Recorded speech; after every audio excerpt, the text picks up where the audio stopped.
పిన్ని బాబాయ్ కూడా తనను అర్థం చేసుకుని తనను ఎక్కడికి పంపించొద్దు అనే ఉద్దేశంతో ఇక్కడే ఉంచారు. అక్క కొంచెం కొంచెం కోలుకుంది, కాస్త ప్రశాంతంగా ఉంది అనుకునే సమయానికి సరిగ్గా మా బావగారు వచ్చారు తనతో దెబ్బలాడి తీసుకువెళ్ళడానికి. ఏంటి భార్గవి ఇది? చెప్ప పెట్టకుండా వచ్చి ఇక్కడ ఉండిపోయావు. అక్కడ నేనేమవ్వాలనుకుంటున్నావు? పెళ్లి చేసుకున్నది నాతో పాటు కలిసి బతకడానికి, మీ పుట్టింటికి వచ్చి కూర్చోడానికి కాదు. అయినా ఇక్కడ ఉండడానికి నీకు హక్కు ఎలా ఉంది? వాళ్ళు నాకు ఇచ్చి పెళ్లి చేశారు అంటే ఇంకా నువ్వు జీవితాంతం నాతో పాటు కలిసి బతకాలని అర్థం. మారు మాట్లాడకుండా నీ బట్టలు సర్దుకుని నాతో బయలుదేరు. మీరు చెప్పిందంత నిజమే, కానీ తను చాలా బలహీనంగా ఉంది, చాలా బాధపడుతోంది కూడా. ఇంట్లో పరిస్థితులు ఎలా ఉన్నాయో మీకు కూడా తెలుసు కదా. తనను బలవంతంగా తీసుకెళ్ళకండి, తన సమస్య కనుక్కుని సాల్వ్ చేయండి అల్లుడు గారు. సమస్య లేదు, ఏం లేదండి. మాకెవరున్నారని? మీ అమ్మాయి లేనిపోనివన్నీ ఊహించుకొని తన జీవితం తనే పాడు చేసుకుంటోంది. పెద్దవాళ్ళు అయ్యుండి బుద్ధి చెప్పకుండా తన తరపున మాట్లాడుతున్నారేంటి? మా అన్నయ్య వదిన నాతో పాటు ఉంటే తనకే నష్టం వచ్చింది. ప్రతి దాంట్లోనూ దూరి ఏవేవో మాట్లాడుతుంది. అవన్నీ విషయాలు తనకెందుకు? మా అమ్మ నాన్న చిన్నప్పుడు చనిపోయారని మీ అందరికీ తెలుసు. మా అన్నయ్య నాకు చేదోడు వాదోడుగా ఉండేవాడు. కజిన్ అయినా ప్రతిదానికి నేను తన మీదే ఆధారపడతాను. అంత రిలేషన్ ఉంది మాకు. అలాంటప్పుడు వాళ్ళు మాతో పాటు కలిసి ఉండడంలో తప్పే ఉంది? తనకు ఈ ఊరు, తనకు అక్కడికి ట్రాన్స్ఫర్ అయింది కాబట్టి మాతో పాటు ఉంటున్నాడు. లేకపోతే తను అసలు మా దగ్గరికి వచ్చేవాడే కాదు. అయినా చిన్న చిన్న విషయాలన్నీ భూతద్దంలో పెట్టి చూస్తూ మీ అమ్మాయి అర్థం లేని గొడవ చేస్తోంది. అదేం కాదు, మా అక్క చాలా మంచిది. తను అందరినీ అర్థం చేసుకుంటుంది. ఎప్పుడు ఎవరిని కష్టపెట్టాలని చూడదు. మా అక్క గురించి మాకు బాగా తెలుసు. తను అక్కడ ఎన్ని కష్టాలు పడిందో, ఎన్ని భరించిందో మా అందరికీ చెప్పింది. తను ఎక్కడికి రాదు. మీరు తనను అర్థం చేసుకుని కష్టపెట్టకుండా సంతోషంగా చూసుకుంటాను అంటేనే తనని మీతో పంపిస్తాం. లేదంటే ఇలా అయినా ఇక్కడ బతికి ఉంటుంది. ఏంటి భార్గవి ఇది?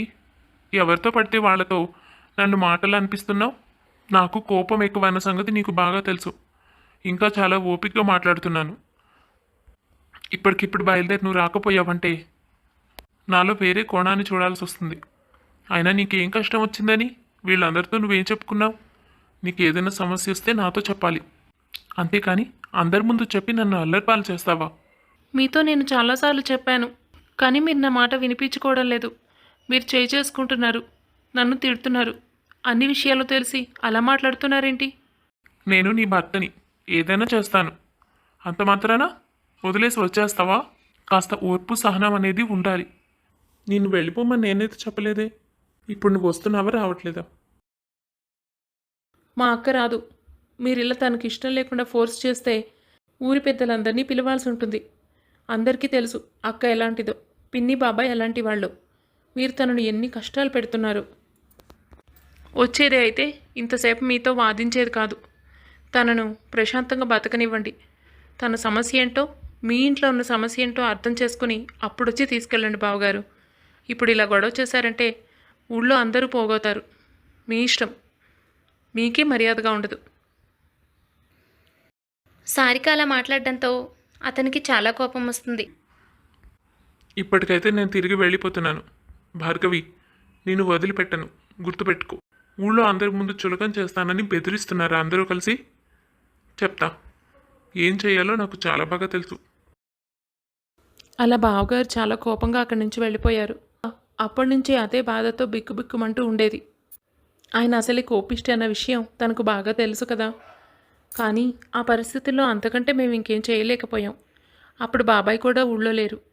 తను ఎక్కడ అక్కని లాక్కెళ్ళి మళ్ళీ ఆ ఇంట్లో బంధిస్తాడో అన్న భయంతో పిన్ని నేను తనకు అడ్డు చెప్పాల్సి వచ్చింది. చూడండి అత్తయ్య, తను నా భార్య. నేను తను తీసుకువెళ్ళడానికి వచ్చాను. తనకి ఇష్టమున్నా లేకపోయినా తను నాతో పాటు బతకాల్సిందే. నేను తననేమీ ఇబ్బందులు పెట్టడం లేదు. భార్యాభర్తలు అన్నాక ఓ మాట అనుకోవడం, గొడవలు పడడం సహజం. అంత మాత్రానికి మీ ఇంట్లోనే తనను ఎలా ఉండనిచ్చారో నాకు అర్థం కావడం లేదు. ఏదైనా మాట్లాడితే ఊళ్ళో వాళ్ళందరితోనూ గొడవ చేయిస్తామని చెప్పారుగా. ఇప్పుడు ఏం చేస్తారో నేను కూడా చూస్తాను. నేను పోలీసులతో వచ్చాను. వాళ్ళని బయట నించోపెట్టాను. చెప్పండి, లోపలికి తీసుకురమ్మంటారేమో. అప్పుడు మీకే మర్యాదగా ఉండదు. తనను గౌరవంగా నాతో పంపిస్తారా, లేక మీ మర్యాద మీరే పోగొట్టుకుంటారా? తెలివిగా నాతో ఏదో వాదించిందే ఆ అమ్మాయి. తనకు చెప్పండి. భార్య భర్త దగ్గరే ఉండాలి, అదే చట్టం. ఒకవేళ కాదు కూడదు అంటే తనను తీసుకువెళ్ళే హక్కు నాకుంది. అది చెప్పడానికి వాళ్ళని తీసుకొచ్చాను. అలా కాదు, ఆయన కూడా ఊళ్ళో లేరు ప్రస్తుతం. తనను ఉండనివ్వండి. మేం పూర్తిగా పంపించమని చెప్పడం లేదు. తను కొంచెం కోలుకున్నాక, విషయాలన్నీ సర్దుకున్నాక, ముందు తన సమస్య ఏంటో కనుక్కొని దాన్ని పరిష్కారం చూపించి అప్పుడు తీసుకువెళ్ళండి. ఆ అవసరం నాకు లేదండి. నేను చెప్పాను కదా, ఎటువంటి సమస్య లేదు అని. తను ఊరికి నాటకాలు ఆడుతుంది అంతే. మా అన్నయ్య వదిన నేను లేనప్పుడు తనతో ఏం మాట్లాడారో, తను వాళ్ళతో ఎలా మాట్లాడిందో, ఏం చేస్తుందో అన్ని విషయాలు చెప్పారు. వాటిని బట్టి చూస్తే మీ అమ్మాయి కనిపించినట్టు అమాయకురాలేం కాదు. తను చాలా తెలివైంది, ఎన్నో నాటకాలు ఆడుతుంది. ఈ విషయాలన్నీ మీకు కూడా తెలియదు అనుకుంటా. తనను నమ్ముతున్నారు. మా అన్నయ్య వదిన తన గురించి చెప్పిన విషయాలు వింటే మీరే 4 తగిలించి మరీ పంపిస్తారు. ఆ గొడవంతా ఎందుకులేండి, నాకు అవన్నీ మాట్లాడే ఓపిక లేదు. నేను తను తీసుకుని వెళ్తున్నాను. ఎవరు ఆపుతారో ఆపండి, అప్పుడు చూద్దాం. పిన్ని ఎంత చెప్తున్నా, ఎంత బతిమలాడుతున్నా వినిపించుకోకుండా అక్కను బలవంతంగా లాక్కెళ్ళిపోయాడు బావ. అక్కడ ఆ సమయంలో ఎవరూ లేకపోవడం, పైగా తను పోలీసులను తీసుకురావడంతో అక్కను తీసుకువెళ్ళడం ఆపలేకపోయారు. ఆ తర్వాత జరిగిందంతా తెలిసి నేను చాలా బాధపడ్డాను. బాబాయ్ ఊరి నుంచి వచ్చాక జరిగిందంతా చెప్పి అక్కడికి వెళ్ళి తను ఎలా ఉందో చూడాలని, తన పరిస్థితి ఏంటో కనుక్కోవాలని వాళ్ళు ప్రయత్నించారు. కానీ దురదృష్టం, అక్కను తీసుకొని బాబా ఊరు మారిపోయాడు. ఎక్కడికి వెళ్ళాడో కూడా తెలీదు. అసలు తను ఎలా ఉందో కూడా తెలీదు. బాగోగులు తెలియనీయకుండా చేశాడు. ఇప్పుడు తను అసలు బతికి ఉందో లేదో కూడా మా ఎవ్వరికీ తెలీదు. ఆ బాధ భరించలేక పిన్ని బాబాయ్ కూడా ఊరొత్తులు వెళ్ళిపోయారు. వాళ్ళ కుటుంబం మొత్తం చిన్నభిన్నం అయిపోయింది. ఎంతో సంతోషంగా ఆనందంగా తిరిగిన అక్క కేవలం పెళ్లి చేసుకున్న కారణంగా జీవితం మొత్తం నాశనం అయిపోయింది. మొదట అంత చక్కగా మాట్లాడిన బావ తర్వాత ఎందుకు ఇలా మారిపోయాడో, ఎవరు ఏం చెప్పారో నాకు తెలీదు. ఏం చెప్పినా భార్యను అంత హీనంగా బాధ పెట్టడం నాకు నచ్చలేదు. ఎంతో సంతోషంగా ఉంటుందనుకున్న అక్క జీవితం ఇలా అయిపోవడం నేను తట్టుకోలేకపోతున్నాను. అది నా మనసు నుండి తీసివేయడం నా వల్ల కావడం లేదు. అందుకే పెళ్ళి అనేది చేసుకోకూడదు అనిపించింది. మీరు మంచివారే అయ్యుండొచ్చు, కానీ నా మనసులో దాని మీద ఏర్పడిన భయం, బాధ అలాగే ఉండిపోయాయి. తను ఎంత తెలివైనదో, ఊళ్ళో అందరికంటే బాగా చదువుకున్నది తనే. అలాంటిది తనకి ఇలాంటి పరిస్థితి ఎదురవ్వడం చాలా దురదృష్టం. తను ఏం పాపం చేసిందని బావ అన్ని కష్టాలు పెట్టాడో మాకెవ్వరికీ అర్థం కాలేదు. కనీసం ఎక్కడుందో కూడా తెలియకపోవడం ఇంకా దారుణం. మా పిన్ని బాబాయ్ ఆ బాధను భరించలేక చాలా రోజులు అనారోగ్యం పాలయ్యారు. ఊళ్ళో ప్రతి ఒక్కళ్ళు చూపించే సానుభూతిని తట్టుకోలేక కూతురు ఎక్కడుందో తెలియక వాళ్ళు ఈ ఊరొదిలే వెళ్ళిపోయారు. ఇప్పుడు చెప్పండి, నేను పెళ్లిపై ఏర్పరచుకున్న అసహ్యం తప్పు కాదుగా? మనుషులు ఈరోజున్నట్టు రేపు ఉండరు. తన జీవితం మొత్తం ఒకరి చేతిలో పెట్టి పూర్తిగా నాశనం చేసేశారు. తన తప్పు లేకుండా. నాకు ఆ బాధ అలాగే ఉండిపోయింది. నువ్వు అనుకునే తప్పని నేను అనలేదు సారిక. అలాంటి పరిస్థితుల్ని కళ్ళతో చూసినప్పుడు మనసులో ఇలాంటి ఆలోచనలే వస్తాయి. పాపం మీ అక్క గురించి నాకు కూడా చాలా బాధగానే ఉంది. తనకు నీకు అంత విడతీయరాని బంధం ఉంది కదా, అందుకే నువ్వు తన గురించి అంత బాధపడుతున్నావని నాకు అర్థమైంది. కానీ నీ బాధను ఒప్పుకుంటాను, కానీ దాని వలన నువ్వు పెళ్లి చేసుకోను అనుకోవడాన్ని మాత్రం సమర్థించలేను. ఎందుకంటే అందరు మనుషులు ఒకలాగా ఉండరు. నేను ఎప్పటికీ ఆ విధంగా మారి నిన్ను బాధ పెడతానని ఎప్పుడూ అనుకోకు. నేను నిన్ను ఎప్పుడు కంటికి రెప్పలా చూసుకుంటాను, ఏ బాధ పడనివ్వను. అలాంటిది నీపై చేసుకోవడం జరగని పని. నీ జీవితంలో నువ్వు ఎలా కావాలనుకుంటే అలా ఉండేలా నేను ఏర్పాటు చేస్తాను. నిజానికి మా అమ్మ నాన్న కూడా చాలా మంచివాళ్ళు. వాళ్ళ తరపు నుంచి కూడా నీకు ఎటువంటి బాధ ఉండదు. నాది హామీ. మీ అక్క సంగతి చాలా దురదృష్టకరం. అతను ఎవరి మాటలు విని ఏ మాటలు విని అలా ప్రవర్తించాడో నాకు అర్థం కావడం లేదు, కానీ అందరూ అలా ఉండరు. భార్య అంటే ప్రేమ ఉన్నవాళ్ళు కూడా చాలామందే ఉంటారు. ఇన్ఫ్యాక్ట్ అతనికి కూడా ప్రేమ ఉంది. అందుకే మొదట్లో బహుమతులు వస్తువులు పంపించాడు. కానీ తర్వాత తన మనసును ఎవరో పాడు చేశారని అర్థమవుతోంది. బహుశా నువ్వన్నట్టు వాళ్ళ అన్న వదిననే కావచ్చు. కానీ అది కేవలం మీ అక్క దురదృష్టమే. అలా జరగకుండా ఉండాల్సింది. నీ ఆలోచన మారడానికి, అందరి జీవితాల్లో అలా ఉండవని, పెళ్లి చేసుకుంటే నీ జీవితం అలాంటి నరకం చూడాల్సిన అవసరం రాదని నీకు ఏ విధంగా చెప్పాలో నాకు అర్థం కావడం లేదు. చెప్పనక్కర్లేదండి. నాకు కూడా తెలీదు ఏ విధంగా చెబితే నేను కన్విన్స్ అవుతాను అని. అక్కకు అలా జరగడం నేను భరించలేకపోయాను. అందుకే దాని నుండి నేను బయటకు రావడం లేదు. ఒకరి జీవితాన్ని చేతుల్లోకి తీసుకొని వాళ్ళ ఇష్టానుసారం కాకుండా బాధ పెడుతూ బ్రతకడానికి హక్కు ఎవరిచ్చారు? నాకు ఆ ప్రశ్నకు సమాధానం దొరకడం లేదు. ప్రతి మనిషికి సంతోషంగా బతికే స్వేచ్ఛ ఉంటుంది కదా. కానీ నువ్వన్నది ముమ్మాటికి నిజమే. ఈ పరిస్థితుల్లో నేను ఒక మాట చెప్తాను. నీ మనసు మీ అక్క జీవితం ఇలా అయిపోయింది అన్న బాధలోనే ఉండిపోయింది. అందుకనే నువ్వు నీ జీవితం గురించి ఆలోచించినా భయపడుతున్నావు. అదే కాక తన గురించి ఎక్కువ దిగులు పడుతున్నావు. అందుకే నీ జీవితంలో ముందుకు వెళ్ళడాన్ని అంగీకరించలేకపోతున్నావు. మీ అక్క ఎక్కడుందో కనిపెట్టి తను ఇప్పుడు ఎలా ఉందో నువ్వు చూస్తే, ఒకవేళ ఇప్పుడు వాళ్ళు సంతోషంగా ఉన్నారేమో. తను ఉందో లేదో అనే కంటే పాజిటివ్గా ఆలోచించవచ్చుగా. ఈ 2-3 ఏళ్లలో మార్పులు వచ్చుండొచ్చు. తన జీవితం బాగుపడి ఉండొచ్చు, లేదా మరేదైనా అయి ఉండొచ్చు. ఇప్పుడు మీ అక్క సంతోషంగా ఉందేమో. ఒకవేళ ఆ విధంగా ఎందుకు ఆలోచించకూడదు? ఆలోచించడానికి బాగుందండి, నిజమే. కానీ ఎలా? తన జీవితం సంతోషంగా ఉంటే నాకు అంతకంటే ఏం కావాలి? బహుశా అప్పుడు నా మనసులో బాధ తొలగిపోతుందేమో. కానీ తను ఎక్కడుందో మనకు తెలియదు కదా. ఎలా? నేను కనిపెడతాను. నాకు తెలిసిన వాళ్ళందరి ద్వారా ఎంక్వైరీ చేయిస్తాను. అతని పేరు వివరాలు చెప్పు.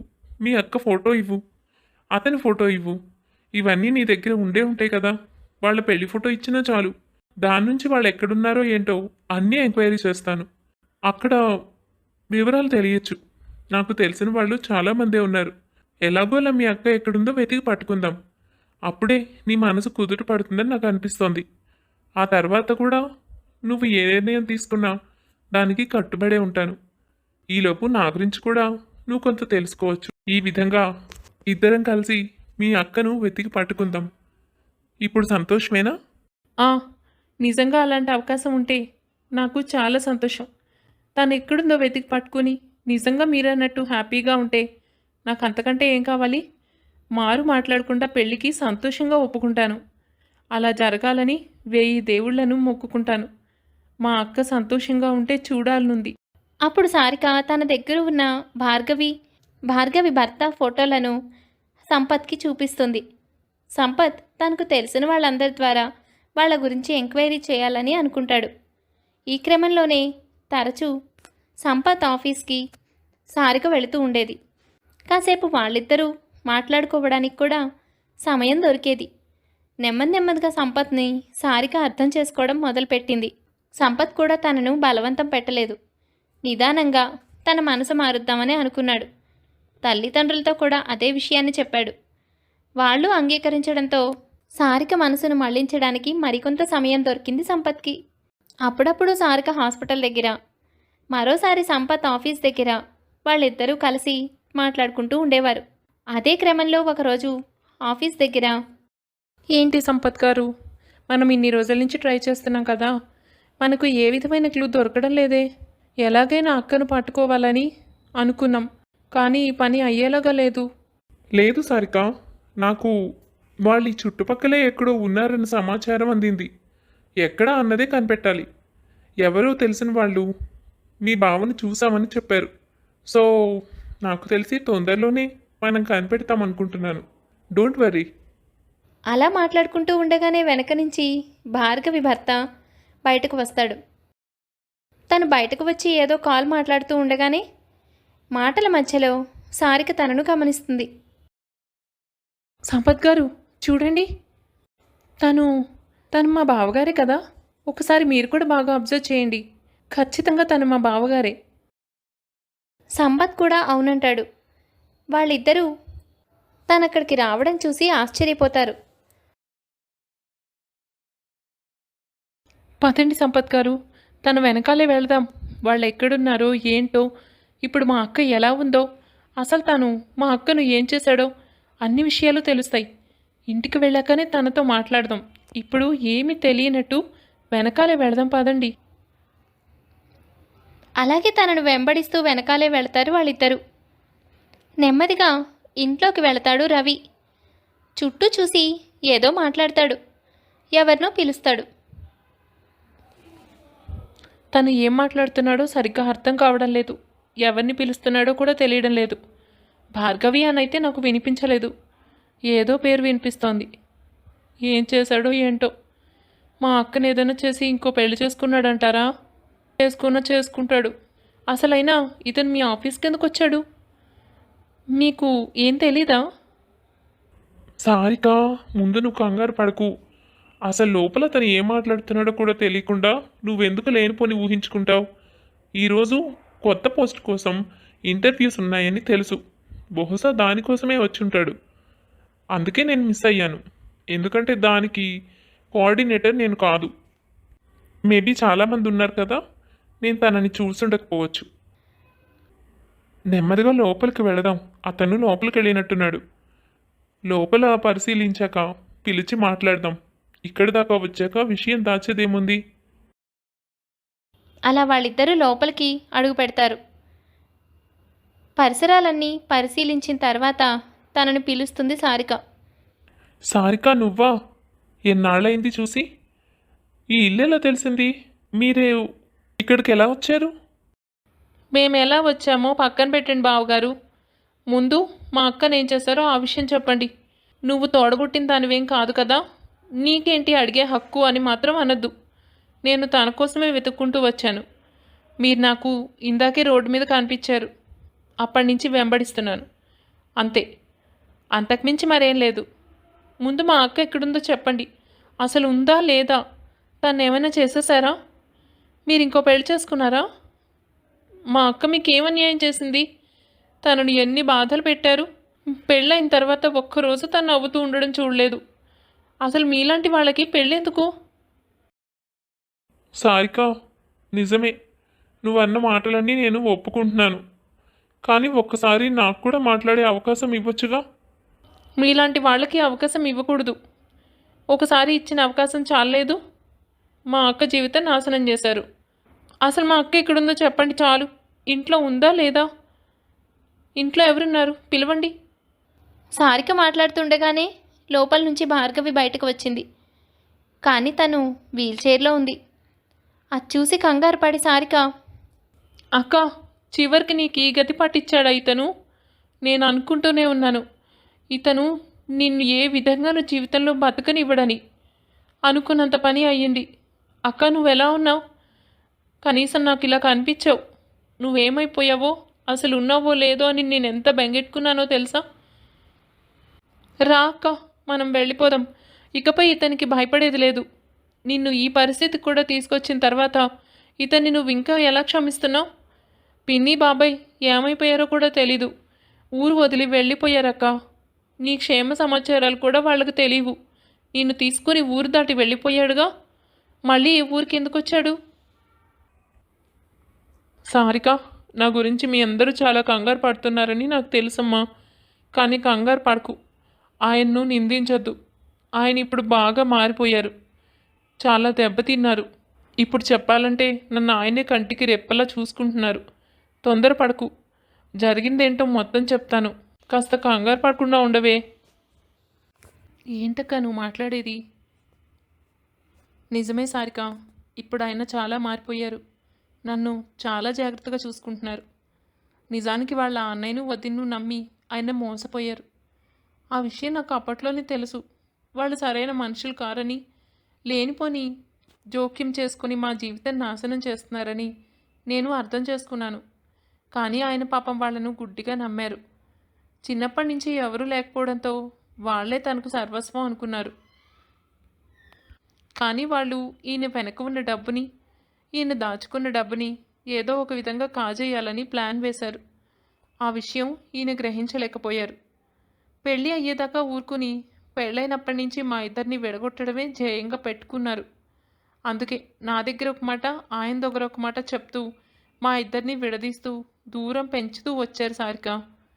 నాకు కూడా విషయం అంతా పూర్తిగా తెలియకపోవడంతో ఈయన ప్రవర్తన చూసి నన్ను ఇష్టపడడం లేదని, నాతో కోపంగా ఉంటున్నారని అనుకున్నాను. కానీ నా గురించి వాళ్ళు చెప్పిన విషయాలు వింటే ఏ మనిషికైనా కోపం వస్తుంది. అవన్నీ తర్వాత తెలిసాయి. అయితే వాళ్ళు ఏం చెప్పినా ఈయన నమ్మకుండా ఉంటే బాగుండేది. చిన్నప్పటి నుంచి కలిసిమెలిసి పెరిగారు కదా, ఈయన బాగోగులని వాళ్లే చూశారు. అందుకే వాళ్ళపై నమ్మకం పెట్టుకున్నారు. ఈయన ఆఫీస్కి వెళ్ళిపోయిన తర్వాత నేనేం చేస్తున్నానో, వాళ్లతో ఎలా ప్రవర్తిస్తున్నానో ఈ విషయాలన్నీ చాలా తప్పుగా అంతా చెప్పారు. పాపం ఈయనకు నిజానిజాలు తెలియక వాళ్ళు చెప్పిందే నిజమనుకుని నాతో సవ్యంగా ప్రవర్తించేవారు కాదు. నాకు జరుగుతున్నది ఏదో తప్పుగా ఉందని అర్థమైనా ఇది అని తెలియక నేను ఆయనకి ఎక్స్ప్లెయిన్ చేయలేకపోయానేమో. దాంతో మా ఇద్దరి మధ్య దూరం ఏర్పడింది. కానీ నన్ను వదిలి ఉండలేక దెబ్బలాడైనా నన్ను అక్కడి నుంచి తీసుకువెళ్ళిపోయారు. అప్పుడు కూడా మొదట్లో నేను చాలా బాధపడ్డాను. నేను ఎక్కడున్నది తెలియకూడదని, అమ్మా నాన్నలకు కూడా కనపడకూడదని వేరే ఊరు తీసుకువెళ్ళిపోయారు. చాలా రోజులు చాలా బాధపడ్డాను, ఏడ్చాను. కానీ నెమ్మదిగా తర్వాత వాళ్ళ నిజస్వరూపం, ఈయన అమాయకత్వం అన్నీ తెలుసుకోవడం మొదలుపెట్టాను. ఆఖరికి వాళ్ళు అన్యాయంగా ఈయన దాచుకున్న సొమ్మంతా ఈయనకు తెలియకుండా వాళ్ళ పేరు మీద రాయించేసుకున్నారు. ఎంత ప్రయత్నించినా అది నేను ఆపలేకపోయాను. అప్పుడు వాళ్ళ మోసం ఈయన కంటపడింది. నిజం తెలుసుకున్నారు. ఇదేమిటని నిలదీసినందుకు ఈయనను నన్ను రోడ్డు మీదకి గెంటేశారు. ఆ ఉన్న ఇంటిని కూడా వాళ్ళు స్వాధీనం చేసేసుకున్నారు. వాళ్ళ నోటితో వాళ్లే వాళ్ళు చేసిన తప్పుల్ని, మా ఇద్దరి మధ్య పెట్టిన చిచ్చుని బయట పెట్టారు. అంతా జరిగాక కానీ ఈయనకి విషయం అర్థం కాలేదు.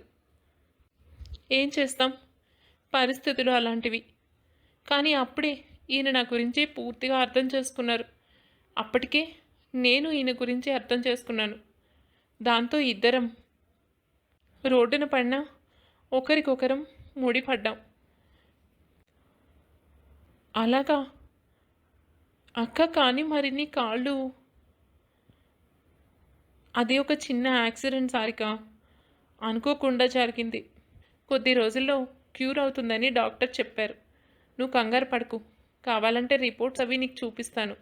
ఇది పర్మనెంట్గా వచ్చింది కాదు. ప్రస్తుతం ఒక 6 months నేను రెస్ట్ తీసుకుంటే చాలు. దీనివల్ల ఈయన నాకు మరింత దగ్గరయ్యారు. పాపం నాకు కావలసిన పనులని ఆయనే దగ్గరుండి చేసి పెడుతున్నారు తెలుసా. అది చేయడం నా బాధ్యత. తను నన్ను కాపాడిపోయి బస్సు కింద పడింది. ఆ ప్రమాదం నాకు జరగాల్సింది. కానీ నన్ను తోసేసి తనను తను బలి చేసుకోవాలనుకుంది. అలాంటి మనిషిని వదిలేస్తానా? ఇలాంటి పరిస్థితుల్లో తనకు నేను కాకపోతే ఎవరు చేస్తారు? నేను తనను చాలా బాధ పెట్టాను. తను బాధ పెట్టినందుకే ఇవాళ అనుభవిస్తున్నాను. బోలెడంత డబ్బు కూడబెట్టాను, ఇల్లు కొన్నాను. ఎవ్వరూ లేకపోయినా దేవుడి దయ వల్ల బాగా చదువుకుని మంచి ఉద్యోగం సంపాదించుకున్నాను. కానీ నేను అన్నిటినీ కోల్పోవలసి వచ్చింది. ఆ ఊరి నుండి బయటపడాలన్న ఉద్దేశంతో బయటకు వచ్చేసాం. దారి తెన్ను తెలియలేదు. మీ అక్క నాకు సపోర్ట్గా ఉండడం వల్లనే ఇవాళ ఈ మాత్రం నేను మాట్లాడగలుగుతున్నాను. తనను పెట్టిన బాధకి తను నన్ను నిందించి నా దుస్థితిని అవకాశంగా తీసుకొని ఉంటే నేను మరో దారి పట్టేవాడినేమో. కానీ తను నాకు చాలా సపోర్ట్గా ఉంది. ఇద్దరం కలిసి ఏవో చిన్న ఉద్యోగాలు వెతుక్కున్నాం. కానీ విధి మాకు మరో పరీక్ష పెట్టింది. ప్రమాదవశాత్తు ఈ యాక్సిడెంట్, దాంతో తను ఇలా. కానీ తనకు క్యూర్ అవుతుంది. మంచి ట్రీట్మెంట్ ఇప్పిస్తున్నాం. ఈ సమయంలో నేను తన దగ్గరే ఉండి తనను చూసుకోవాలనే ఉద్యోగం మానేశాను. ఇందాక ఒక కంపెనీకి ఇంటర్వ్యూకి వెళ్ళాను. దాంట్లో అయితే వర్కింగ్ అవర్స్ తక్కువ ఉన్నాయి, పార్ట్ టైం లాగా. కాసేపు పనిచేసినా తనను చూసుకోవచ్చన్న ఉద్దేశంతోనే ఆ ఉద్యోగానికి అప్లై చేశాను. అక్క, ఇలా చూస్తున్నందుకు బాధగా ఉన్నా నిన్ను ఇలా కలవడం చాలా సంతోషంగా ఉంది. నీ జీవితంలో ఇన్ని మార్పులు వస్తాయని నేను ఎప్పుడూ అనుకోలేదక్క. నువ్వేమైపోయావు అని చాలా బెంగపడ్డాను, చాలా బాధపడ్డాను. కానీ నీ జీవితంలో నువ్వు అన్నీ తిరిగి పొందావని చాలా సంతోషంగా ఉంది. మరి పిన్ని బాబాయ్ వాళ్ళని కూడా ఈ మధ్య కలిసాం సారిక. కానీ యాక్సిడెంట్ అయిందని ఇంకా తెలీదు. నెమ్మదిగా చెప్దామనుకున్నాం. తెలుసు మనస్తాపంతో ఊరొదిలి వెళ్ళిపోయారని. ఇలాగే రోడ్డున పడి ఏం చేయాలో దిక్కుతోచినప్పుడు అదే ఊరికొచ్చారు అమ్మ నాన్న. అక్కడే కలిశాను. వాళ్ళకి నా గురించిన విషయాలు తెలిసాయి. పర్వాలేదు, కంగారు పడకు. చివరకు అంతా మంచే జరిగింది. కానీ నీ పరిస్థితి ఇంత బాగా మెరుగవ్వడం నాకు చాలా సంతోషంగా ఉంది. సారీ బావగారు, మిమ్మల్ని తెలుసో తెలియకో చాలా మాటలే అన్నాను. కానీ తన బాధ నేను ఎప్పుడు చూడలేకపోయాను. మా అమ్మలాగా తను నాకు తోడుగా ఉంది. ఒక స్నేహితురాల్లాగా నాతో ఎప్పుడు క్లోజ్గా ఉండేది. అంత దగ్గర మనిషి జీవితం ఇలా అయిపోవడం నన్ను చాలా వేదనకి గురిచేసింది. అందుకే మీతో కటువుగా మాట్లాడాను. నాకు తెలుసు నువ్వు చాలా బాధపడి బెంగపడి ఉంటావని. సారీనే, నేనే ఒకసారి నిన్ను కలిసి ఉండాల్సింది. కానీ మా జీవితంలో పరిస్థితులు ఒకదాని వెనక ఒకటి మమ్మల్ని అగాధంలోకి నెట్టేశాయి. ఒక పక్క వాళ్ళతో సమస్యలు, అవి తీరే అనుకునేలోపు ఆర్థికంగా రూపాయి లేక రోడ్డున పడి కష్టాలు. ఈలోపు ఈ యాక్సిడెంట్. మాకు ఒక్క క్షణం కూడా తీరిక దొరకలేదు. ఇదంతా జరిగి నేను మామూలు మనిషి అయ్యాక మన ఊరు వద్దామని, అందరినీ కలుద్దామని అనుకున్నాను. ఈలోపే మీరు ఇలా వచ్చారు. అంతా బాగానే ఉంది. ఈయనెవరు? ఈయన నా కోసం అమ్మ వాళ్ళు ఒక మ్యాచ్ చూసారక్క.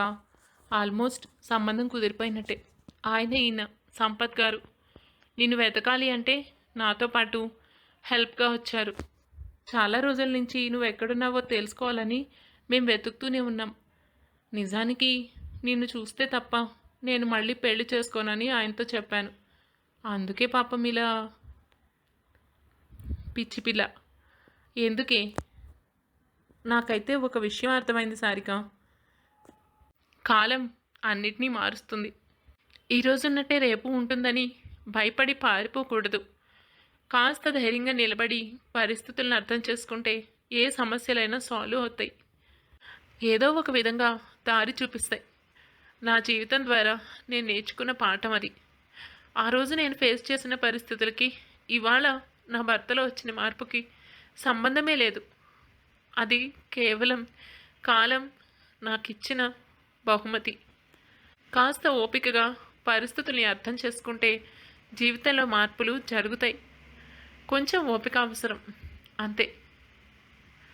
అందుకోసం అసలు పెళ్ళే చేసుకోకుండా ఉందామనుకున్నావా? ఆయన చాలా మంచివారు కాబట్టి నీతో పాటు నిన్ను అర్థం చేసుకొని నన్ను వెతకాలని నీ కండిషన్కి ఒప్పుకున్నారు. మరొకరు అయ్యుంటే అందరూ నవ్వుకున్నారు. నిజమే. పోనీలే, నీకు కూడా మంచి భర్త దొరికాడన్నమాట. ఆడపిల్లను అర్థం చేసుకునే వ్యక్తి దొరకడం కంటే ఆడపిల్ల జీవితంలో మరొక సంతోషం ఇంకోటి లేదు. చాలా సంతోషంగా ఉంది. త్వరలోనే నేను మామూలు మనిషిని అవుతాను. నీ పెళ్ళి నా చేతులతో దగ్గరుండి చేస్తాను. అమ్మ నాన్నల్ని కూడా మన ఊరు తీసుకొస్తాను. ఇక నుంచి అంతా సంతోషమే. సారిక చాలా చాలా సంతోషపడింది.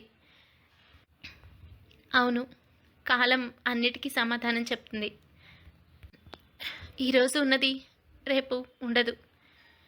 అది మంచైనా చెడైనా అది ఎవరు అర్థం చేసుకుంటారో వాళ్ళే జీవితంలో స్ట్రాంగ్గా సంతోషంగా ఉండగలుగుతారు.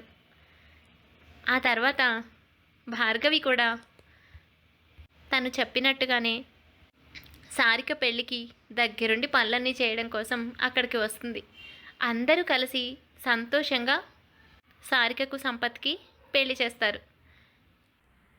చూసావా అమ్మాయి, నేను చెప్పాను కదా మంచి సంబంధం తీసుకొచ్చానని. నేను అనగానే కోపడ్డావు. ఇప్పుడు చూడు, నీ కాబోయేవాడే ఇవన్నీ జరగడానికి కారణమయ్యాడు. నిన్ను అంత బాగా అర్థం చేసుకుని ఓపిక తన దారికి తెచ్చుకున్నాడు. ఇంత మంచి భర్త ఎవరికైనా దొరుకుతారా? మీ అత్తకి నువ్వంటే ఎంత ప్రేమో ఇప్పటికైనా అర్థం చేసుకో. అందరూ సంతోషంగా నవ్వుకుంటారు. అలా మన సారిక భయాలన్నీ తొలగిపోయి మంచి భర్త దొరికి జీవితంలో సంతోషంగా ఉంది. కథ నచ్చిందా? కథపై మీ అభిప్రాయం తప్పకుండా కామెంట్ చేయండి. కథ నచ్చితే తప్పకుండా లైక్ చేయండి. మరింకెన్నో మంచి మంచి కథల కోసం మా ఛానల్ని సబ్స్క్రైబ్ చేసుకోండి. మరొక మంచి కథతో మళ్ళీ కలుద్దాం.